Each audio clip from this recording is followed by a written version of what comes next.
माता दी। हम लेके आयल बनी रौरा सब खाती अगुआ के गारी गीत। अगर रौरा सबके अच्छा लगी तो हमारे चैनल के सपोर्ट करब। अगर नया हो कब तो हमारे चैनल के सब्सक्राइब कर देव और बेल आइकन के जरूर प्रेस कर देव ताकि हमारे नया वीडियो का नोटिफिकेशन आप तक जाए।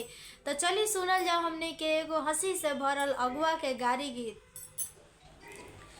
मारल जाई है अगुआ गरियावल जाई है अगुआ, मारल जाई है अगुआ गरियावल जाई है अगुआ, बैरी के काट पशु तावल जाई है अगुआ, बैरी के काट पशु तावल जाई है अगुआ, मारल जाई है अगुआ घिसरावल जाई है अगुआ, घिसरावल जाई है अगुआ, बैरी के काट पशु तावल जाई है अगुआ, रेंगनी के काट पशु तावल जाई है अगुआ, मारल जाई है अगुआ गरियावल जाई है अगुआ, गरियावल जाई है अगुआ, बगसर के रोड पर घिसरावल जाई है अगुआ,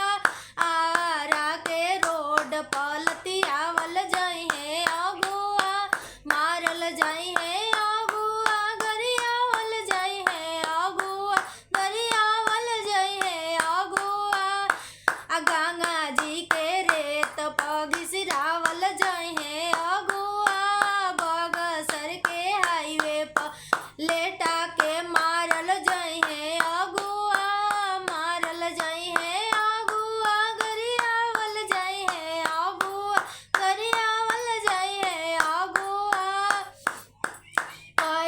बैरी के काट पर घिसरावल जाई है अगुआ, बैरी के काट पशु तावल जाई है अगुआ।